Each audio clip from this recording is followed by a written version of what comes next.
আলাইকুম রহমতুল্লাহি ওয়া বারাকাতুহু। আলহামদুলিল্লাহ ওয়াসসালাতু ওয়াসসালামু আলা রাসূলিল্লাহ ওয়া বা'দ। সিদ্ধান্ত গ্রহণ, ডিসিশন মেকিং। একজন মানুষকে গড়ে এক জীবনে প্রায় 7.5 লক্ষ বার সিদ্ধান্ত গ্রহণ করতে হয়। সিদ্ধান্ত অত্যন্ত গুরুত্বপূর্ণ একটি জিনিস। যেমন ধরুন, আপনি একজন যুবক বা যুবতী, আপনি বিয়ে করতে চাচ্ছেন। আপনি যাকে বিয়ে করার জন্য প্রপোজ করছেন বা প্রপোজাল এসেছে, সেই বিয়েটি কি আপনার জন্য কল্যাণকর? অথবা ধরুন, আপনি কোনো একটি স্কুল, কলেজ, ইউনিভার্সিটিতে বা মাদ্রাসায় ভর্তি হবেন। যেখানে ভর্তি হতে যাচ্ছেন সেটি কি আপনার জন্য কল্যাণকর হবে কিনা? কোনো একটি জায়গায় আপনি বাসা কিনবেন অথবা আপনি সেই এলাকায় বাসা নিতে যাচ্ছেন, সেটি আপনার জন্য কতটুকু কল্যাণকর হবে? আপনি ব্যবসা শুরু করতে চাচ্ছেন, এই ব্যবসাটি কি আপনার জন্য কল্যাণকর হবে? আবার আপনি কোনো একটি জবে যেতে চাচ্ছেন, সেই জবটি আপনার জন্য কল্যাণকর হবে কিনা? অথবা দুটো জবের অফার এসেছে, আপনি কোনটি গ্রহণ করবেন? এটি আপনার জন্য কল্যাণকর নাকি ওটি আপনার জন্য কল্যাণকর? কখনো কখনো এমনও হতে পারে যে আপনি জীবনে সবচেয়ে গুরুত্বপূর্ণ সিদ্ধান্তটি আপনি নিতে যাচ্ছেন, কিন্তু আপনি বুঝতে পারছেন না কিভাবে সিদ্ধান্ত গ্রহণ করা দরকার। কারণ সিদ্ধান্তের উপর নির্ভর করে পরবর্তী ফলাফল। ইংরেজিতে বলা হয় ওয়েল বিগান ইজ হাফ ডান। মানে যদি আপনি সুন্দর করে কাজটি শুরু করতে পারেন, তাহলে প্রায় অর্ধেক করা হয়ে যাবে। বহু লোক আছে, তারা জীবনে সিদ্ধান্ত নিতে পারে না, কিভাবে সিদ্ধান্ত নেবে তা তারা জানে না, অথবা ভুল সিদ্ধান্ত নিয়েছে। আর ভুল সিদ্ধান্ত নিলে পরবর্তীতে কী হবে জানেন? তা হলো, আপনি যেই উদ্দেশ্যে সিদ্ধান্তটি গ্রহণ করেছেন সেই উদ্দেশ্যটি সফল হবে না, অথবা সুন্দরভাবে সম্পাদন করতে পারবেন না। ফলে আপনার মধ্যে এক ধরনের হতাশা তৈরি হবে। হতাশার কারণে শয়তান এসে হয়তো আপনাকে ডিস্টার্ব করবে, ভিন্ন দিকে আপনাকে নিয়ে যাবে, এবং আপনি জীবনের ক্ষেত্রে খুব প্রাণোচ্ছল থাকবেন না। আপনার কাজগুলো আপনি সুন্দর করে সম্পাদন করতে পারবেন না। ইত্যাদি অনেক বিষয় আছে। রাসূলুল্লাহ সাল্লাল্লাহু আলাইহি ওয়াসাল্লাম তিনি কেন এত সফল? কারণ তার প্রত্যেকটি সিদ্ধান্ত একটি সিস্টেমেটিক উপায় হয়েছে, এবং তার উপর ভিত্তি করে কিন্তু একটি সুন্নাহ পদ্ধতি তৈরি হয়েছে আমরা কিভাবে সিদ্ধান্ত গ্রহণ করব। আল্লাহ তাআলাও কিন্তু সিদ্ধান্ত গ্রহণ করেন। وقضى ربك ألا تعبدوا إلا إياه فإذا قضى أمرا فإنما يقول له كن فيكون। যখন তিনি কোনো কাজের সিদ্ধান্ত নেন, তখন তিনি বলেন কুন, হয়ে যাও, ফায়াকুন, অতঃপর তা হয়ে যায়। ফাআলুল লিমা ইউরিদ, তিনি যে সিদ্ধান্ত নেন তা তিনি করেন। এরকম কোরআনে অসংখ্য জায়গা আছে আল্লাহ তাআলা তিনি সিদ্ধান্ত গ্রহণ করেন। সাহাবায়ে কেরামরা তারা সিদ্ধান্ত গ্রহণ করেছেন রাসূলুল্লাহ সাল্লাল্লাহু আলাইহি ওয়াসাল্লামের দেখানো পদ্ধতিতে। এই জন্য তারা সফল, এবং পৃথিবীর সবচেয়ে সফল মানুষ হলেন তারা। আমাদের সালফে সালিহিন তারাও সিদ্ধান্ত গ্রহণ করেছেন। আমরা অনেকেই হয় সিদ্ধান্ত নেই না, অথবা আমরা ভুল সিদ্ধান্ত নেই, অথবা আমাদের সিদ্ধান্তগুলো দূরদর্শিতার উপর ভিত্তি করে তৈরি হয় না। সিদ্ধান্ত গ্রহণ করতে হবে, কিন্তু এর মানে এটা নয় যে আপনি একেবারে ছোটোখাটো বিষয়ে আপনাকে সিদ্ধান্ত নেবেন। এরকম বিষয়টি কিন্তু এরকম নয় যে একেবারে সামান্য কিছু, যেমন ধরুন আপনি এখনই খাবেন কিনা এ ব্যাপারে আপনি একটু সিদ্ধান্ত নেওয়ার জন্য গবেষণা করছেন। ব্যাপারটি এরকম না। আপনি এখনই জামা পরবেন, এখনই গোসল করবেন কিনা এই ব্যাপারে সিদ্ধান্ত নেবেন, ব্যাপারটি এরকম নয়। আবার যেটি আপনার জন্য অব্লিগেটরি, বাধ্যতামূলক, যেমন আপনাকে এখন সালাত আদায় করতেই হবে, তার জন্য আপনি একেবারে সিদ্ধান্ত নেবেন, মানে গবেষণা করবেন সিদ্ধান্ত নেওয়ার জন্য, ব্যাপারটি কিন্তু এরকম নয়। তবে ভালো কাজ করার জন্য সিদ্ধান্তের যদি একটি রূপ থাকে যে আমরা এই কাজটি করার জন্য নিয়ত করলাম। নিয়ত মানে হচ্ছে আল্লাহ সন্তুষ্টির জন্য আমরা এই কাজটি করব, অথবা দুনিয়ার কোনো কাজ যদি হয় তাহলে সর্বোত্তমভাবে আমরা কাজটি সম্পাদন করব, তাহলে তার জন্য এক ধরনের সিদ্ধান্ত, মানে হচ্ছে আমি খুবই ভালোভাবে কাজটি করবো, এরকম একটি সিদ্ধান্তের প্রয়োজন হয়। এই জন্য কিন্তু ইবাদতের জন্য নিয়ত করা লাগে। আপনি জানেন, হজের জন্য নিয়ত করতে হয়, যাকাতের জন্য নিয়ত করতে হয়, সালাতের জন্য নিয়ত করতে হয়। আপনি কোরআন তেলাওয়াতের জন্য নিয়ত করবেন যে আল্লাহ আমি তোমার সন্তুষ্টির জন্য এই তেলাওয়াত করছি। এইটি তো আমাদেরকে করতে হয়। ইন্নামাল আমালু বিন্নিয়াত, নিয়তটা কিন্তু এক ধরনের সিদ্ধান্ত। তো আমরা যেটি বলছিলাম যে আমাদের দৈনন্দিন কার্যকলাপে আমরা যে সিদ্ধান্ত গ্রহণ করি, এই সিদ্ধান্তের ক্ষেত্রে আমাদের কি করণীয়? আমরা 5টি প্রসেসের কথা আপনাদেরকে বলবো, যে প্রসেসগুলো আমাদের সকলে মেনটেন করা দরকার। প্রথম যে বিষয়টি, তা হচ্ছে আমাদের ব্যক্তিগতভাবে একটু গবেষণা করা দরকার যে আমি যে সিদ্ধান্তটি নিতে যাচ্ছি বা যে কাজটি করার জন্য আমি সিদ্ধান্ত গ্রহণ করব, এই কাজটির ব্যাপারে যথাযথ উপাত্ত গ্রহণ করা দরকার। যেমন ধরুন, কোথাও আপনি বিয়ে করবেন, তো বিয়ে করার ব্যাপারে তো আপনাকে সিদ্ধান্ত নিতে হবে, এবং এটা প্রচণ্ড গুরুত্বপূর্ণ একটি সিদ্ধান্ত জীবনের ক্ষেত্রে। সেক্ষেত্রে আপনি যার পক্ষ থেকে প্রপোজাল পেয়েছেন বিবাহর, অথবা আপনার পরিবার কোথাও প্রপোজাল দিয়েছে বিবাহের, সেই জায়গায় ওই পরিবার সংক্রান্ত যত তথ্য আছে এই তথ্যগুলো জানার চেষ্টা করবেন। সাহাবায়ে কেরামরা তা কিন্তু করতেন। কখনো এরকম হয়েছে যে একজন সাহাবী তিনি বিয়ে করতে চেয়েছেন কোনো একজন নারীকে, তিনি লুকিয়ে ওই মহিলাকে তিনি দেখেছেন। অতএব এই সিদ্ধান্ত গ্রহণের জন্য এগুলো খুবই গুরুত্বপূর্ণ। ওই পরিবারটি কেমন, ওই পরিবারের মানে যে মেয়েটি বা ছেলেটিকে আপনি বিয়ে করতে চাচ্ছেন, তার মা কেমন, তার বাবার ব্যবহার কেমন, তার খালা অথবা তার ফুফুরা কেমন, তার চাচা বা মামারা কেমন, তাদের পড়াশোনার ব্যাকগ্রাউন্ড কেমন, কোনোভাবে এটা জানতে হয়। এবং আল মুস্তাশারু মুতামানুন, মানে আপনি মানুষের কাছে যাবেন, তাদের কাছ থেকে জানার চেষ্টা করবেন। এর মাধ্যমে যাদেরকে আপনি জিজ্ঞেস করবেন তাদের একটা আমানতদারিতা থাকে যে আপনাকে সত্য কথা জানানো। আবার ধরুন আপনি কোনো একটি ব্যবসা শুরু করতে চাচ্ছেন, এই ব্যবসাটি যারা করেছে তাদের কাছ থেকে আগে একটু সিদ্ধান্ত নেবেন বা পরামর্শ নেবেন যে এরকম ব্যবসা তারা কেমন করছে, সেখানে এই ব্যবসার কতটুকু সম্ভাবনা আছে, কতটুকু এখানে লাভের সম্ভাবনা আছে বা লসের সম্ভাবনা আছে, এখানে প্রসপেক্ট কতটুকু ইত্যাদি আপনি জানার চেষ্টা করবেন। কোন একটি এলাকায় আপনি থাকতে যাচ্ছেন, তার ব্যাপারে আপনি আগ থেকে একটু কিছু তথ্য উপাত্ত আপনি কালেক্ট করবেন, এটি কিন্তু সিদ্ধান্ত গ্রহণের জন্য 1 নম্বর কাজ। এবং এর মাধ্যমে কিন্তু আপনার মনটি প্রস্তুত হয়ে যাবে। কোরআনে ধরুন প্রায় আল্লাহ তাআলা 132টি জায়গার মতো জায়গা তিনি বলেছেন যে এই সকল লোকের অন্তর আছে কিন্তু তারা লা ইয়াকিলুন, তার অন্তর দিয়ে তারা বুঝে না। তো ফলে আমাদের অনেকেরই কিন্তু একটা ইনটুইশন আল্লাহ তাআলা তৈরি করে দিয়েছেন। এই ইনটুইশনের মাধ্যমে কিন্তু আমরা সুন্দর সিদ্ধান্ত নিতে পারি, কিন্তু আমরা সেটি করি না। সেই কারণে আপনাকে দ্বিতীয় যে কাজটি করা দরকার, দ্বিতীয় কাজটি হলো যে আপনি সিদ্ধান্ত গ্রহণের জন্য নিজে একটু ভাববেন। মানে এমনি তো আপনি উপাত্ত গ্রহণ করলেন, তারপর একটু ভাববেন, আপনার মনকে আপনি জিজ্ঞেস করবেন অবচেতন মানে যেটিকে আমরা বলি সাবকনশিয়াস মাইন্ড, অবচেতন মনে জিনিসটি নিয়ে একটু ভাববেন। যেমন আপনি কোনো একটা ব্যবসা শুরু করতে চাচ্ছেন, তাহলে আপনি এটি নিয়ে একটু ভাববেন, নিজে একটু ভাববেন, প্রয়োজন একটু নোট ডাউন করবেন যে আপনি যে কাজটি করতে চাচ্ছেন এই কাজটি কতটুকু আপনার জন্য কল্যাণকর হবে বা কোন পদ্ধতিতে করলে এটি ভালো হবে। আপনি দেখবেন কখনো হয়তো আপনি শুয়ে থাকা অবস্থায় আপনি চিন্তা করলে আপনার কিন্তু চমৎকার অনেক আইডিয়া আপনার মাথায় চলে আসবে। এগুলো চট করে এগুলো লিখে রাখবেন, এগুলো নোট ডাউন করে রাখবেন, কারণ এই সাবকনশিয়াস মাইন্ডে আপনার মাথায় যেই চিন্তাগুলো এসেছে তা কিন্তু আপনার থাকবে না। কখনো হতে পারে যে আপনি ধরুন গোসল করছেন, এই সময় আপনার এটা মনে চলে আসবে, আপনি গাড়িতে বসে আছেন অথবা ধরুন আপনি হাঁটছেন, তখন কিন্তু আপনার মাথায় এগুলো চলে আসবে। একজন রাইট থিঙ্কিং পার্সন মানে যারা চিন্তা করে তারা কিন্তু আল্লাহর কাছে খুবই প্রিয়। সেই জন্য আপনার অধিকাংশ লোক তাদের অন্তরগুলোকে তারা ব্যবহার করে না। ইন্নাহা লা তা'মাল আবসার ওয়ালাকিন তা'মাল কুলুবুল্লাতী ফিস সুদূর। আল্লাহ তাআলা বলছেন যে মানুষের আসলে চোখ অন্ধ হয় না, তার অন্তর অন্ধ হয়। অন্তর, এজন্য ফি কুলুবিহিম মারাদুন, আপনার অন্তরটাকে অন্ধ বানাবেন না।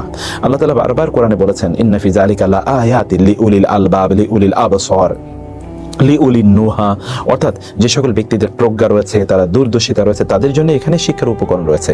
এবং এই জন্যে সালফে সালিহিন তারা বলতেন এভাবে যে ইযা কানাল মারউ ইনদাহু ফিকরা ফাফি কুল্লি শাইইন লাহু ইবরা, মানুষ যদি একটা চিন্তা করে তাহলে তিনি কিন্তু এখান থেকে একটা শিক্ষা গ্রহণ করতে পারেন, উত্তম সিদ্ধান্তে তিনি যেতে পারেন। এই জন্য আপনার 2 নম্বর যে কাজটি, সে কাজটি হলো যে আপনি একটু ভাববেন জিনিসটি নিয়ে, একটু নিজে ভাববেন। সবসময় অন্যের উপর চিন্তা করা অথবা ধরুন বিভিন্ন তথ্য উপাত্ত কালেকশন করেই সকল সুন্দর সিদ্ধান্ত নেওয়া যায় না। একটু ভাবা, যারা সুন্দর করে চিন্তা করেছে এই পৃথিবী তারাই নিয়ন্ত্রণ করেছে, যারা চিন্তা করেছে তারাই নিয়ন্ত্রণ করেছে। আপনার রাসূল সাল্লাল্লাহু আলাইহি ওয়াসাল্লাম তিনি কিন্তু তার দিকে তাকালে মনে হচ্ছে তিনি গভীর একটা ভাবনার মধ্যে নিমজ্জিত আছেন। আমরা তো আমাদের সময়গুলোকে খেলার ছলে, আনন্দ ফুর্তিতে, এন্টারটেইনমেন্টে হাবিজাবি কথাবার্তা বলে সময়গুলো কাটিয়ে দিই না। একজন প্রজ্ঞাবান মানুষের প্রত্যেকটা শব্দই কিন্তু খুবই গুরুত্বপূর্ণ, তার প্রতিটা চিন্তাই প্রচণ্ড গুরুত্বপূর্ণ। এই জন্যে একটু সাবকনশিয়াস মাইন্ড মানে একটু আড়াল হয়ে আবডাল হয়ে, প্রয়োজন আপনার ঘরের দরজাটা বন্ধ করে দিন, মানে আপনার রুমের দরজাটা বন্ধ করে দিয়ে 10 মিনিট আপনি চিন্তা করতে থাকুন, একেবারে চোখটি বন্ধ করে আপনি চিন্তা করুন। যেটি ধরুন আমরা যদি দেখি এটা মোরাকাবা বা ইত্তকার শব্দ হিসেবে এগুলো কিন্তু আমাদের লিটারেচারগুলোতে এগুলো আলোচনা আছে। মানে একটু চিন্তা করা, একটু গভীর চিন্তায় নিজকে নিয়ে যাওয়া, এটা 2 নম্বর কাজ। 3 নম্বর যে কাজটি তা হলো আমাদেরকে মানুষের সাথে একটু পরামর্শ নেওয়া দরকার, যেটা শুরা মানে পরামর্শের কথা বলছি। এই পরামর্শের বিষয়টি খুবই গুরুত্বপূর্ণ। পরামর্শের বিষয়টি কিভাবে গুরুত্বপূর্ণ দেখুন, রাসূলুল্লাহ সাল্লাল্লাহু আলাইহি ওয়াসাল্লাম তিনি বদরের যুদ্ধ, উহুদের যুদ্ধ, খন্দকের যুদ্ধ প্রত্যেকটি যুদ্ধে যাওয়ার আগে তিনি সাহাবায়ে কেরামদেরকে নিয়ে পরামর্শ করেছেন। বদরের যুদ্ধে তিনি বলেছেন আমরা তো যুদ্ধ করতে আসিনি, এখন তোমরা বলো, তারা তো আমাদের উপর যুদ্ধ চাপিয়ে দিয়েছে। উহুদের ব্যাপারে তিনি সবাইকে নিয়ে মসজিদে নববীতে বসেছেন যুদ্ধ করবেন কিনা।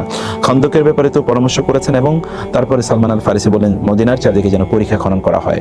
হুদায়বিয়ার সন্ধিতে যখন সাহাবায়ে কেরামরা তারা একটু অসন্তুষ্ট, কারণ তারা যুদ্ধের জন্য প্রস্তুত, আবার মদিনা থেকে তারা এতটুকু এসেছে, তারা হজ করবে, তাদেরকে অন্যায়ভাবে বাধা দেওয়া হয়েছে, কিন্তু তারা ওদের সাথে এমন একটা চুক্তি করেছে যে চুক্তিটি অ্যাপারেন্টলি কন্ডেসেন্ডিং, মানে অ্যাপারেন্টলি বাহ্যিক মনে হচ্ছে যেন তাদের কাছে আত্মসমর্পণ করা হয়েছে। রাসূলুল্লাহ সাল্লাল্লাহু আলাইহি ওয়াসাল্লাম এমত অবস্থায় উম্মে সালামা রাদিয়াল্লাহু তাআলা আনহা তার স্ত্রী উম্মে সালামাকে বললেন এখন করণীয় কি।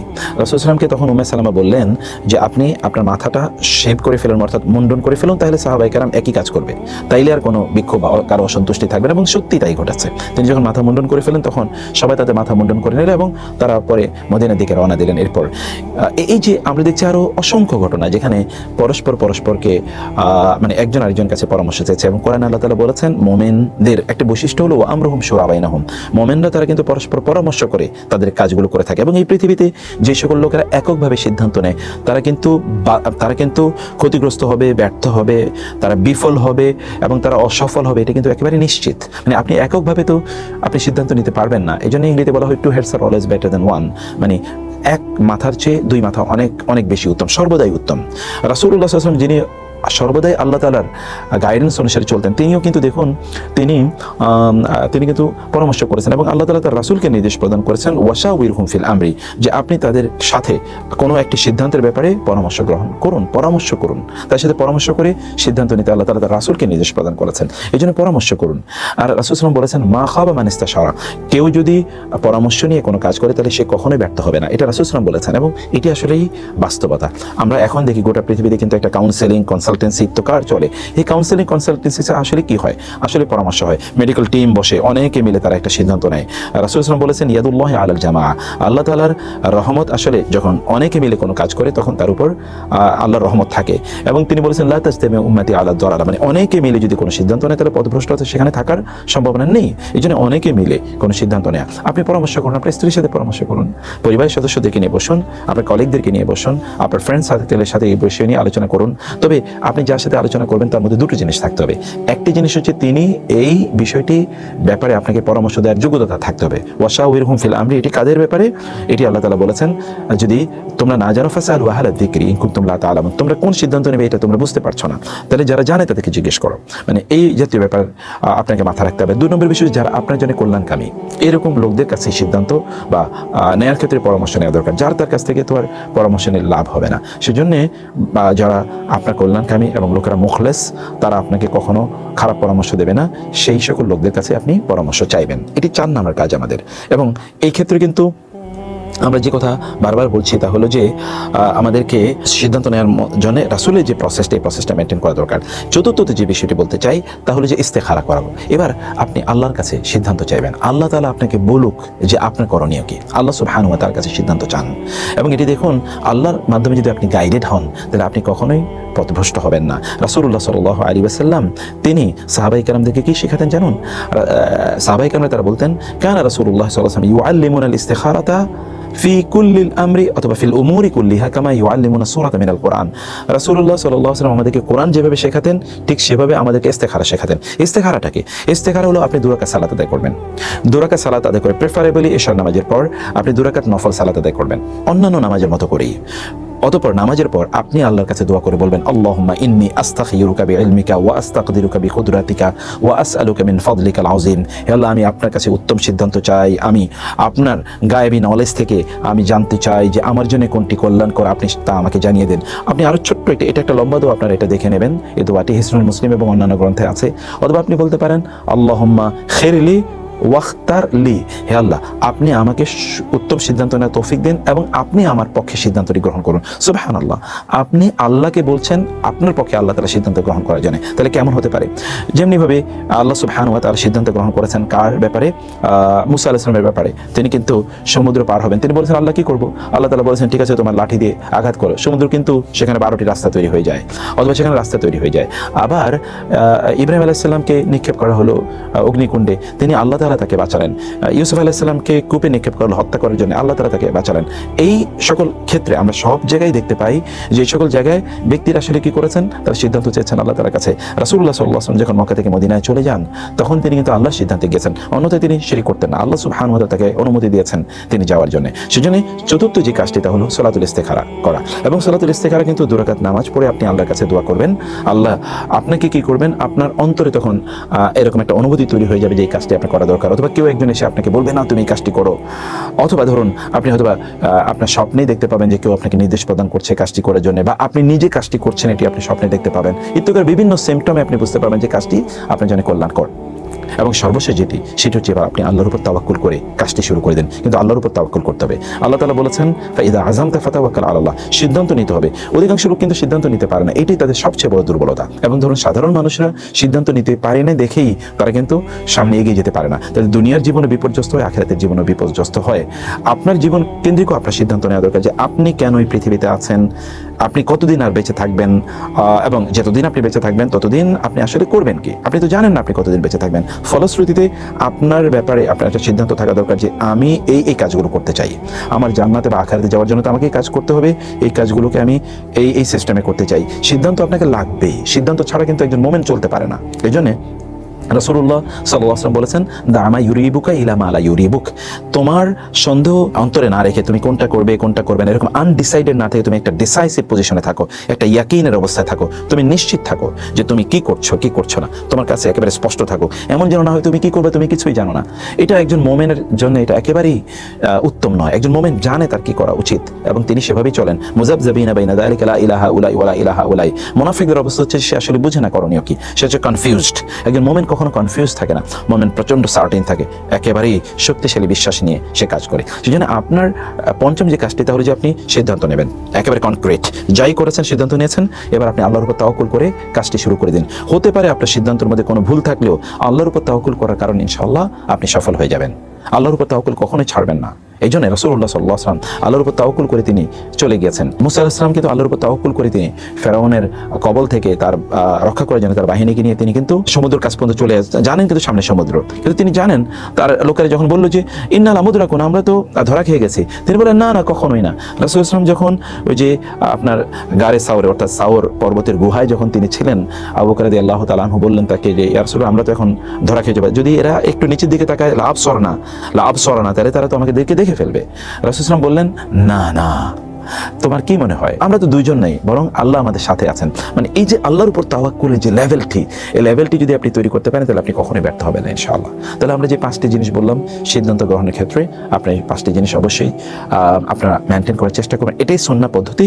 তাইলে আপনার সিদ্ধান্তটিও কিন্তু আপনার জন্য ইবাদত হয়ে যাবে ইনশাআল্লাহ। এক নম্বর কি? এক নম্বর হচ্ছে যে ব্যাপারে আপনি কাজ করতে চান এই ব্যাপারে আপনি অ্যানালাইসিস করুন, মানুষের কাছে একটু জিজ্ঞেস করুন এই কাজটি কেমন, কতটুকু এখানে কল্যাণ আছে অকল্যাণ আছে। 2 নম্বর হচ্ছে আপনার সাবকনশিয়াস মাইন্ডকে নিজকে জিজ্ঞেস করুন, আগে নিজে এটা নিয়ে ভাবুন, একটু চিন্তা করুন, নোট ডাউন করুন আপনি কি চিন্তা করেছেন। 3 নম্বর হচ্ছে আপনি মানুষের কাছে পরামর্শ করুন। 4 নম্বর হচ্ছে আল্লাহর সাথে পরামর্শ করুন, আল্লাহর সাথে পরামর্শ করুন, আল্লাহর সিদ্ধান্ত অনুসারে আপনি চলুন। এবং 5ম হচ্ছে সিদ্ধান্ত একেবারে কনক্রিট সিদ্ধান্ত নেবেন, কোনো দুদুল্যমান না, একই সাথে অনেকগুলো না, একটা দুটো সিদ্ধান্ত যেটি নেওয়া দরকার এটি আপনি করবেন। এইটিকে নিয়ে এবার আপনি আল্লাহর উপর তাওয়াক্কুল করে সামনে এগিয়ে যান, সফলতা আপনার জন্য আসবে ইনশাআল্লাহ। আল্লাহ তাআলা আমাদেরকে বোঝার তৌফিক দান করুন।